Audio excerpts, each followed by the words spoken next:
Well, it's not a day for hitchhiking it. Night game to Leeds United. No way at all. Take me through that. Why is that? You know all the stories. You're going to get beat up. I should never have gone. I've never met anybody, and I mean met anybody who I know what went to that game. I've never had a discussion about it at all. That was the biggest learning experience ever. United fans, they took it badly. No one ever talked about it. Going to football matches, if you got beat up, got attacked, it's just part and parcel of it. Everyone understood what it was. There was no moaning at all. Welcome back to the channel and thanks for joining us for episode 2 in this Manchester United fan culture series as we take a look at the 1970s through the eyes of Tony O'Neill. Before we get going on this episode though, I'd just like to thank every single one of you who got involved, watched the video in episode 1 of Newcastle versus Manchester United. As ever, smash that like button and get involved with your own memories and your own opinions in that comment section. This is the Leeds United versus Manchester United match on the 18th of April 1973. Tommy Dock had took over in the December. Was it getting to that point where it was Tommy Dock's Red and White Army? Oh, that chant had gone up. It was absolutely brilliant. The Red Army took on a new lease of life. But going into this Leeds game, different story, midweek game. I should never have gone. I've never met anybody, and I mean met anybody who I know what went to that game. I've never had a discussion about it at all. I should never have gone. Biggest mistake of my life. I'm sure we'll get into more detail on that as to why maybe a few Manchester United fans, our familiar faces, didn't go to that particular game. But we've got something to reveal as well before we go any further. We want to discuss how old you were for this game. In episode 1, if you did join us, we did say he was 15 years old at that time. I messed right up there. I was born in 58, September. I was 14 when I went to Newcastle in the previous episode. Why I said I was 15, I just don't know. It's not the first time I've given me wrong date of birth or my age or anything. I was actually 14 going to Newcastle and going to this Leeds game. I was 14 and a daft 14 years of age. I've got to put my hands up as well for anyone that doesn't know out there. Tony O'Neill is my dad, father and son. So I've got to take some blame there as well because I should know my dad's age, birth date and do the calculations. But we've established now that you were 14 in the first episode against Newcastle. He's still 14 in this episode. So take me through it. You know, we already discussed in the first episode about, you know, your little gang on your estate in Wythenshawe who you regularly used to go with, but you was more committed. You know, did you have that same discussion amongst your gang about going to this game? No, there was no discussion anywhere. The game beforehand, no one was mentioning it at all. My own area where my own gang lived, no discussion at all.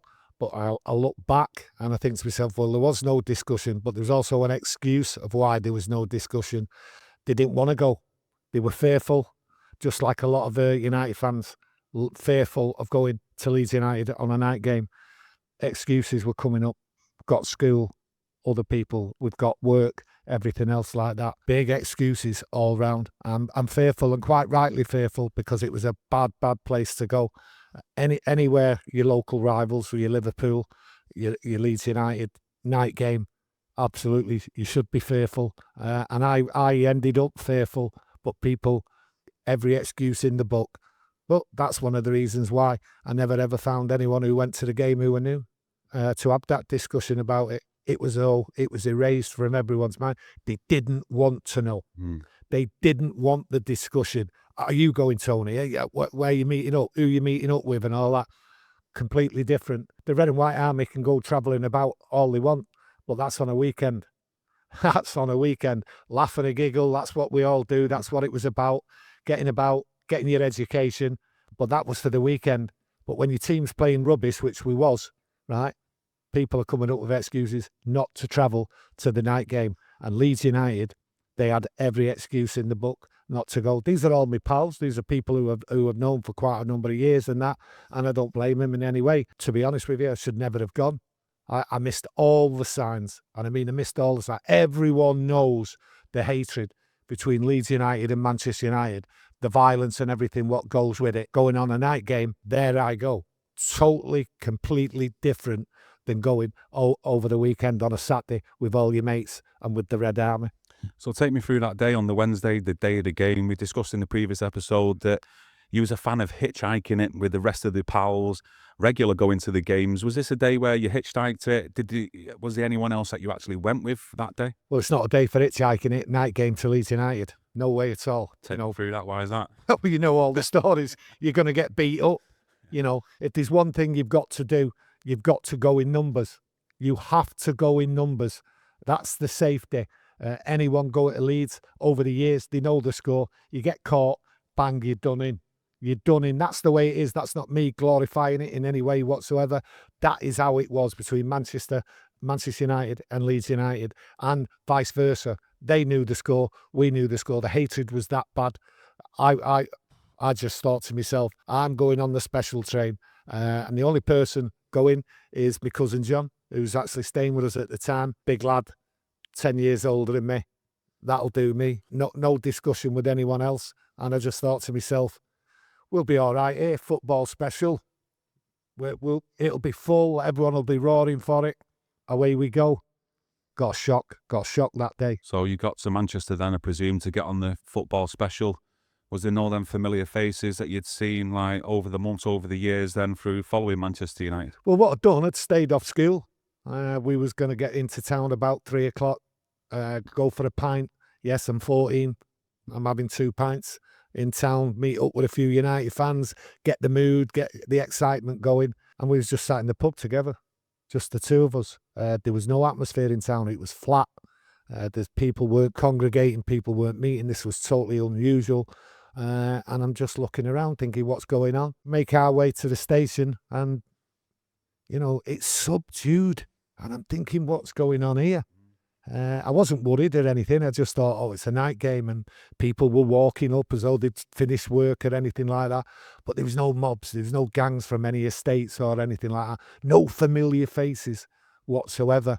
And I didn't really speak to anyone. Nodded to a few people who were new, but not, part of like a group or anything. You expect the banter. You know it's going to be dangerous. Okay, you know you have to stay together. You know you have to be friendly with everyone so you can survive the day. You know what's coming, and you've got to have the confidence, false confidence, false laughter and all that, bit of noise and all that. Yeah. Jovial, yeah, come on, we'll go there, we'll do this, we'll do that. I'm not worried. You're with me, I'm with you and all that. Absolutely none of it in the station. Just quiet, subdued. I bet a 14-year-old needed that though that day. I'm telling you now, I was the only young lad there. I was 14 years of age. There was no kids. You mean at the train station? Getting on this football special. I was the only kid there. That's a highlight how dangerous then that fixture is. Well, that didn't click in my head. I felt better. That was with all the older people. All right. I was the younger one. For no kids to be there and all that, that told me that this isn't a walk in the park. This isn't a laugh and a joke. I didn't have anyone to have a laugh and a bit of banter with and all that. I'm there sort of like watching everyone, listening to everyone, but there's not really a conversation. There's not really noise. The expectations of getting on the football special and going to Leeds United and like, come on, United, we can beat them, or we can do this, we're going to have trouble, or this is going to happen. There was none of that. And getting on the train, which wasn't full, I'm telling you now, it wasn't full. That got me straight away. Can you remember roughly what time you actually set off on the football special? Was it later in the evening or? I'd say it's about 5 o'clock. So you'd expect quite a lot of people then, really, leaving at that time? Well, the times were different. I mean, people worked. People did go to school and that. And most people did work. And that was the priority. Weekends was come Friday, finish work, sport, out drinking. That's how it was with the working class man. But midweek, travelling away, no, it wasn't the Red Army. It wasn't big hordes of football fans throughout the country. It's not just with Manchester United, throughout the country. And people what did go to games in them times, they knew how dangerous it was at night, and how you had to be fearful, and you had to have your eyes open because you could get caught out. And go to Leeds United, my God, they can hunt you down. So you and the big lad, cousin John, you're on the football special. Quietest train I've ever been on. What, in your whole life? Yeah, quietest train I've ever been on. It was so subdued. You've got the police walking up and down. We're in these filthy carriages, like 8 to a carriage. I think there was about 5 in our carriage. I'm not even sure who the people were, what were in it. It was just so quiet. I think it was the expectations. Now, I'm looking at it from a 14-year-old's point of view. All these other people have probably been before, but they know they've probably been on a weekend on a football special. Not when there's one special, there's 2, 3, 4 specials going from Manchester. So it's a walk in the park. It's a numbers game. It's a numbers game when you go to Leeds in them days. The more you've got, the more safer you are. Well, these numbers didn't match up to me. Just did not match up, and it didn't match up to the people on there as well. So they knew what was coming at some point. It's understanding what the football culture is, understanding the football crowd. I thought I did, young lad, running around and all that. But I'm not seeing it from their point of view, okay? I've not seen what they've seen. I've not feared what they feared. And this atmosphere on the train, like I say, on the train station as well, going to Leeds, it was fearful. It was fearful. There wasn't much conversation going on. I was just mainly just talking to my cousin John. That was it. Different story when you get off the train. Different, you know what I mean? Well, take me through that. You're getting off the train there. You finally got there by the sounds of it. It's not a great atmosphere. You know, what are you feeling like then when you step off that train? You know, you're in Leeds. We're in Leeds, who hate us, and we hate them. And when everyone got off the train, it's, where are they? We're going to smash them. Yeah. That doesn't happen, right? But that's the attitude. This is the special. This is Manchester United. We're all running off the train, running through the train station. Where are you, Leeds? But the thing is, Leeds aren't there. Nor are many other mobs around the country on a night game, because they work as well. It is a different culture, night game. So we're just running off there, bouncing, the noise, chanting, singing, everything. But I think that was mainly for our own courage, because what you have to do at Leeds, you have to come off the train station and then go down a spiral staircase. And when you come out of there, you're actually underneath the bridge. So you do not know what's there. So this is my first experience of coming down this spiral staircase into the dark. And I thought, yeah, what's this? You know, where's Leeds? Because that's what I'm expecting as a 14-year-old kid. That's what I understand the culture is. But I'm not understanding the football culture for a night game away from home. They're not there. But I don't know that. Suddenly I'm thinking, when are we getting attacked? But the noise is just terrific. I think everyone was just screaming, but that was to boost themselves to get rid of the fear. And to be honest with you, nothing there, no Leeds there or anything. Going back in the 1970s then, it was just wide open. As I recall, it's like a long straight walk. And I think to myself, while I was walking down there, looking left, right, everywhere, like everybody was doing, we're anticipating Manchester United are in town, and Leeds do not like it. Leeds do not like Manchester United being in town, and they will do anything. That's all the stories to get us and do something. So you're on this long walk, surely like any match day when you're travelling as an away fan, you're looking for your designated point, your meet-up point at a boozer, at a pub. Is that where you're on your way to? Unheard of. There's no meeting point in Leeds City Centre. Not in 1973 anyway. Don't know about now, but 1973, there's no meeting point. You can't have a meeting point. This is Danger City. You cannot walk around. You can't even nod to someone. As soon as someone's on you, you're gone. You're gone. That is a fact of life. Yeah. And it's a fact of life everyone understood. My mother understood it. My mother understood the hatred between Leeds and Manchester. The War of the Roses, all that comes into mind and everything else. But there was just a hatred. And you knew you couldn't go there as a Mancunian and walk around. As you're walking, presumably, to the ground from the actual train station, are you seeing any like Leeds fans, you know, just anyone trying to, you know, give some sort of abuse, verbal abuse, maybe physical abuse to any of the fans who are travelling there? No, what it was, like everyone who was on the special, get to the ground as quickly as you can. And any Leeds fans, what was about, they were just making the way to the ground. They wanted to get to the ground, and that was the main purpose. But the only thing what struck me about the walk, and it was a long walk, was when we come to like this park, not far from the ground, to me right, it was like bulbs, you know, like tulips and all that, flowers and all that. And I thought, and it was just something what stuck in my mind, and it stuck in my mind today. And I thought, oh, they're nice. load of nice flowers on, all that. I always look at it and think to myself, why did that vision grab me? And it was nice. I looked at it and I thought, that's nice. But it was tranquil. That's what got me. The whole day and the whole week, the build-up to the game, it was all about noise, carnage, chaos, everything else like that, what was going to happen. And there I was, not far from Leeds United's ground with all these United fans, looking at a bit of tranquility, flowers and everything. And I thought it was strange. But them flowers were going to come back to haunt me after the game. Even in the 70s, do you get some kind of like police escorts as Manchester United fans, away fans from the train stations to the ground? Or Yeah, I mean, people, I mean, those what were there in the 70s, they understood what this police escort was there for. They were just there to stop you like smashing up shops or thieving or anything like that. It wasn't an escort what you see nowadays. You know, like battalions of police with shields and all cars and you're all lined up and everything. No, they were just escorting us to the ground, making sure we got there. We didn't do a right or we didn't do a left. Not that anyone wanted to, by the way. Yeah. We wanted to get straight to the ground.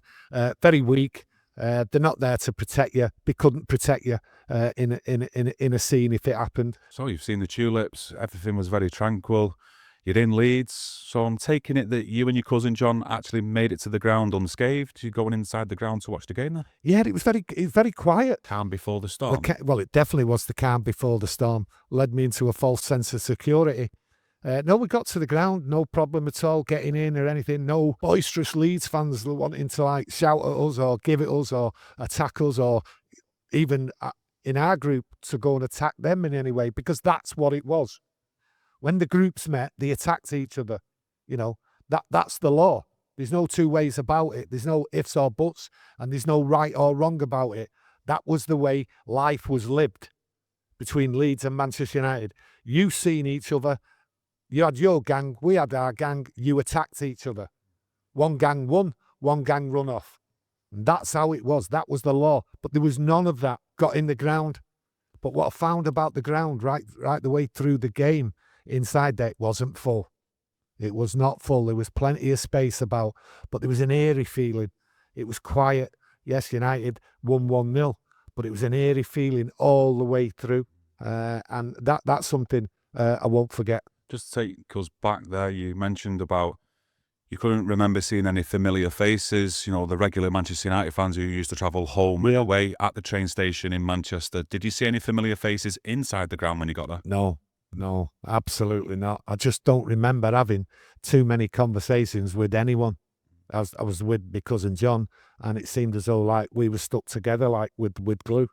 There wasn't any conversations, and we was like further to the back, near the exit. So we'd see people walking in and out right throughout the game, and I didn't really see anybody I could like talk to, say how'd you got here and everything else like that. Are you looking forward to the next game or anything? There was no conversation. I didn't have a conversation, and I have to go back to like, this was my biggest mistake ever. I'd read the signs wrong. Everyone who had any sense was at home. Yeah. And yours truly, the idiot, 14-year-old, there was no one. No one. Can I just ask you as well, not just familiar faces, you know, you're taking back as well at the Manchester train station, inside the ground at Leeds. Would you say you was probably one of the youngest in there? Yeah, without a shadow of a doubt. I didn't see any young uns really. I'm not saying there wasn't. What I'm saying is I didn't see any running around or anything, mixing, talking, finding out. You know, you'd always get some kids messing about and all that, you know, try to pinch a few programs or anything like that. You always got that. But there was none of that. It was a subdued atmosphere, quiet. Yes, United fans were singing throughout the game, but it wasn't the boisterous. It was like they all knew something was going to happen and I didn't. They all knew. Life's great at the moment. Life's fantastic. We've got to Leeds. We're inside the ground. We're safe. No one's bothered us, but I know what's coming. But I didn't. And boy, did it come. Leeds are going great guns in the league. Last thing you want to do is win there. I mean, it's bad enough being a Man United fan at Leeds, but to go win there, night game in 1973, 1-0, right? You set them off. They were wild. They were going mental. And what it was in them days, you didn't like get kept in. And that's the thing people don't understand. You was not kept in. The gates opened and you went straight out. Well, I'm telling you, the gates are open. We go out and it is just Leeds everywhere, but it is dark and it is frightening. And all you've got is a copper with a megaphone telling you, if you're on the football special, stand to the left. If you're on coaches, go to your right.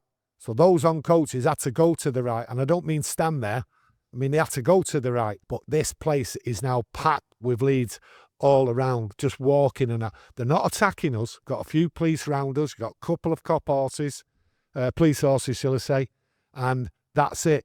But there is no waiting. And now this is what people have got to understand. You go to a football match for many, many years now. They either keep you in, they escort you, they keep you back for half an hour or something like that. That's great. Not here. Not 1973. Stand against that wall. We've got you an escort. We'll take you to the train station. So we starts walking. Within 5 minutes, Ellen Road all round is packed full of people. So we're walking off and I'm thinking, what is going on here? How many was there of Manchester United fans all up against the wall or travelling on for this football special? Well, here's the problem. If you go at weekend, and this is how I misread it. You go at weekend when you're going back and you're being escorted or you're being shown the way to the train station, right? There's not just the football specials. With Manchester United and with the Red Army travelling about, especially like these early days with Tommy Dock's Red Army, right? You've got people coming from all over on trains. So everyone, they just say the special, but really it's the train station. Well, you could have like 2-3 football specials at a weekend, and then you'd have X amount of people coming, say, from London, Gloucester, or further afield. And then suddenly you've got like 1,000 people, 1,500 people all marching back together. That's the difference. All you've got here, Midweek game, is one football special with about 170 people on it in the dark. at Leeds United. And it's all about the numbers. Well, people knew what was coming, and I was at the back of this escort with my cousin John, police horse behind us, and I'm thinking this is absolutely dangerous because I've seen it myself. I've seen where people have tried to get escorts out of Old Trafford or, up the road or anything like that, and it doesn't work. I knew something was going to happen, just didn't know what, and it was there. Everyone was quiet and trying to stick together. There was no like groups of lads holding each other up together and teeing each other up, going stick together and all that. There was none of that.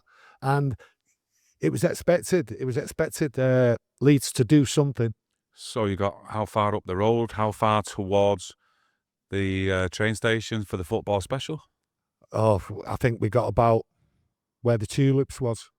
Back to the tranquil place, but it wasn't this time. Well, I knew we was there. I just couldn't see him. It was that dark. And that's the difference. It's pitch black. It's out in the open. There's a park there, and right out of the blue, and I mean right out of the blue, boom, they were into us. I suddenly just heard this roar. You could see figures all running through these, like where I thought the tulips and the bulbs were and all that, and there was just bodies flying through. They'd all waited in the park, nice and quiet. They knew when to attack. They knew where. It was all planned. There was no need for him to go running around or anything. This is in the pitch black with a pathetic police escort. And if anyone thought that night the police were going to help you, not a chance. So I learnt that night, do not rely on the police. And they just come from everywhere. But it felt as though they were coming from all over, right round us. And like, being at the back, I just felt this it was like an air of bodies just come rushing. Next thing you know, boom, my cousin John's gone down. He's on the floor. The horse is behind me. It's jumping up, and everyone. What are you feeling there as a 14-year-old then seeing this? Because I'm presuming you're seeing then grown men, Leeds United fans, all coming into this group of United fans. Well, what I seen of the Leeds United fan, what got me about them was like the bibs and the braces. There was like an era of Clockwork Orange, what was going round, and that, and the Doc Martens and everything. And some people out there will remember that scene. There was quite a few of them, but like skinheads and everything else like that. There just seemed to be a mass of them. It felt like there was thousands of them. My cousin John, I've just seen him go down, and I was frightened to death. Absolutely frightened to death. And that was the last time I seen him go on the floor, because I've just ended up turning round because I don't know where I am. I don't know where to look, don't know whether to run, don't know where to hide. I'm out in the open, and all it is is this escort I'm now with has been smashed. And I mean smashed. They've just come running right through this escort, right through United fans, and just obliterated him, all within the space of about 30 seconds. Obliterated him. They didn't stand and fight. They had no chance, because you don't know what you're fighting. You don't know where they're coming from. But there was hundreds and hundreds of them. Okay, and I mean hundreds. But I'm at the back, and I'm now spinning, trying to think what to do as a 14-year-old. I've just seen me protector on the floor. Yeah, 10 years older than Right. John. 10 years older, right? He's had a smack or two, few boots. I'm spinning round, and I've got hold of this copper. Not the copper physically, but I've got hold of his saddle. You ain't going anywhere without me. That is the only thing what's going to save me now. And I'm frightened to death. I've ended up at one point jumping underneath the horse to get on the other side, which wasn't a bad move, to be honest with you. But I'm not leaving him. But he's having none of it. You're up against the wall when you've gone underneath. No, the horse? this is open space. It's open space. No, this is wild open space. Free for all. Well, it's a free-for-all for them, finding United fans and doing them in if they can catch them anymore.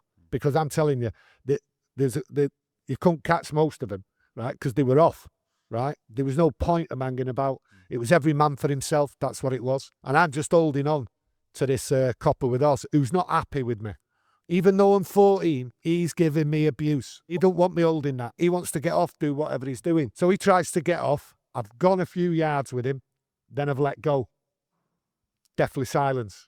Quickly realised there's no United. Okay? With being at the back of the escort as well, I don't know what happened to the front escort. I can't see anyone.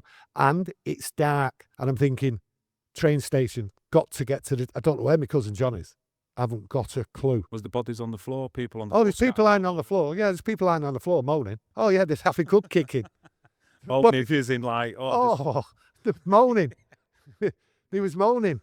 You know, Yeah. that's what it was. Yeah. You know, there's no one looking after him. You know what I mean? People probably didn't even know they were there. You know, nothing else happened because you were moaning on the floor. People just left you. You know, Because you don't want to be next. You don't want to be that next person moaning on the floor. well, I'm not going to stop and ask, are you all right? It's every man for himself. So I'm just walking, but it's dark. You know, street lights, there's hardly any. And it is a long walk. I know it's a long walk. So I'm just walking there thinking, God, I've just got to get to this train station, find my cousin John.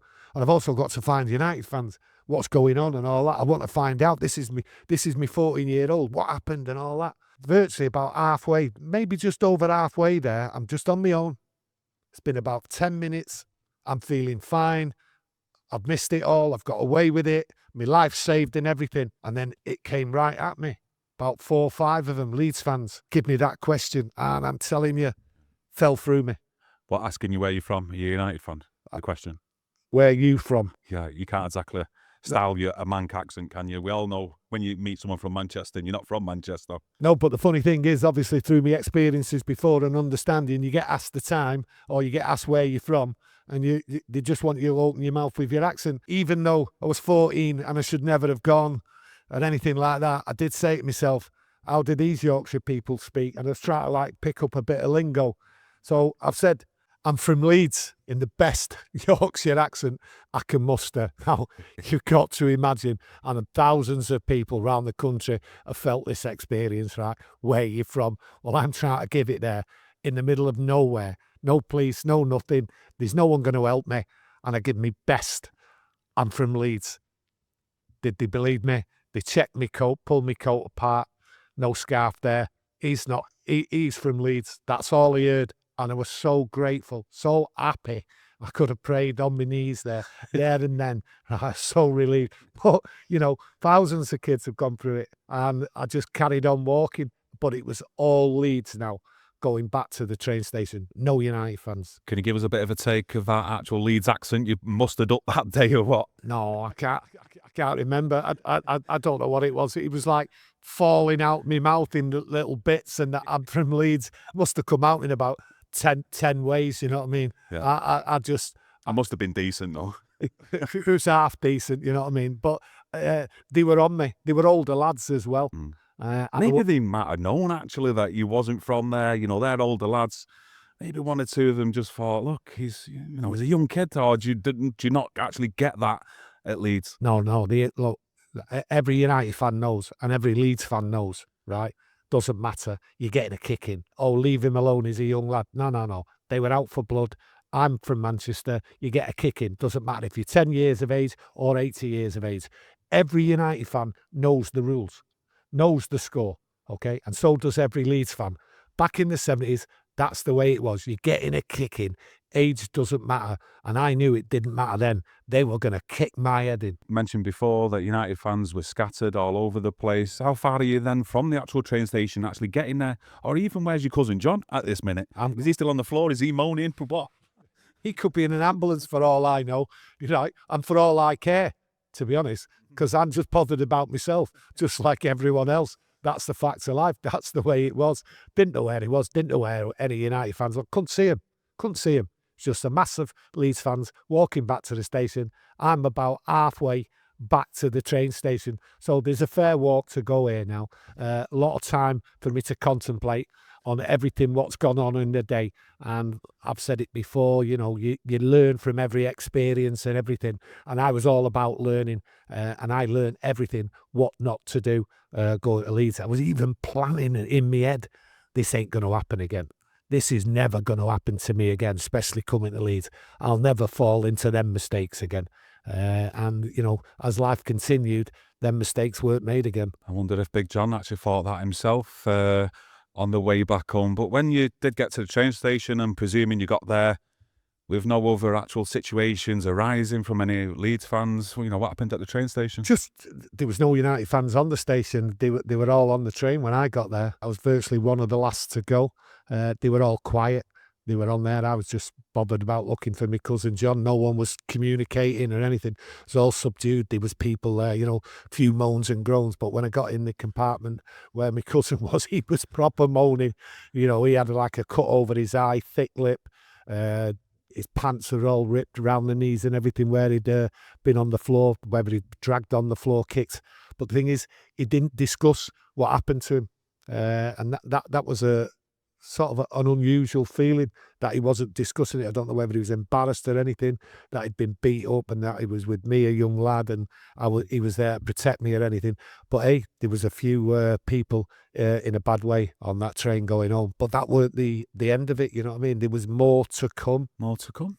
Yeah, more to come. I mean, thousands of United fans, you go back to the 70s and that. I mean, there's many people going to comment on this channel about the experiences when you're on a train, special train, coming out of, especially like Manchester, Leeds, Newcastle, Liverpool. You're coming out, you think you're safe, going home. Next thing you know, the coppers on the train are all screaming at you, pull the shutters down.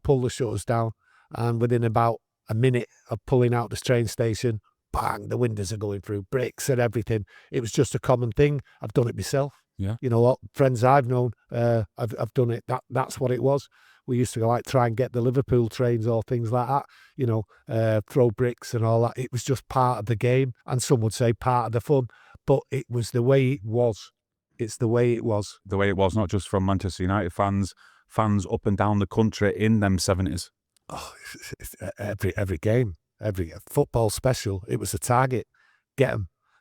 These are the enemy coming in and going into Leeds. You are the enemy, and you knew what to expect. You knew what you had to do. So going again to Leeds, I thought to myself, one of the big thoughts I thought I'm not going there again, especially without people I can trust. You need people you can trust going to a football match, going to Leeds. So you have to stick with your pals. You have to stick with the people you're growing up with, who you can trust. So I was never, ever going again without people I could trust. And that's what it was. Every time I went to Leeds, from that moment onwards, I was with people, and I was never, ever at the back. Because if my life was in danger, I had to know what to do, and I wanted to be in control of it. You've just talked about your life being in danger there. We're only on the second episode. We've done the Newcastle versus Manchester United one. We're discussing Leeds and Manchester United. Both occasions, the way you're discussing things, the way you're actually giving detail, it comes across like your life was in danger on both occasions, but you've still kept on going. No matter who Manchester United are playing, what time of night, who you're with or who you're not with. I was just like every young lad. couldn't wait to go again. Could not wait to go again. But I couldn't wait to tell my pals, because I was telling them, you're coming with me next time, and that's the way it was. It was an experience. You was learning all the time. And like I say, every time you go out, okay, you got to learn things. If you don't learn, right, then you're knackered in life. And going to Leeds, that was the biggest learning experience ever. But the biggest experience was, like, United fans, they took it badly. No one ever talked about it. No one ever talked about it. It was like That particular day. And I've never actually heard Leeds fans talk about it. Never. Why do you think that is? I don't know. I think over time there was that much carnage when you go to Leeds.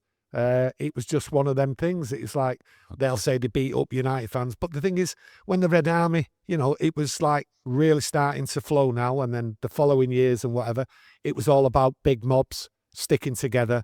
And sometimes you go to Leeds and then they'd attack you, and then you'd attack them, and that's what it was. And they were great fun, but I couldn't wait.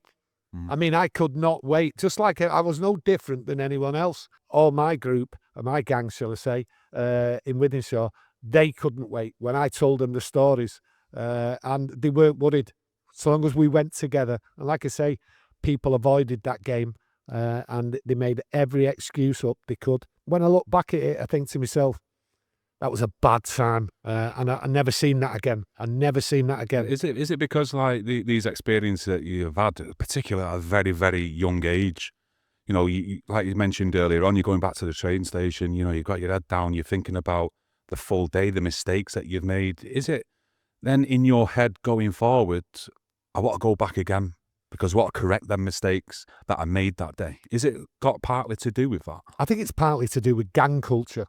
That's what it was. That was the culture of the 70s, and round about 72, 73, them gang cultures were coming big.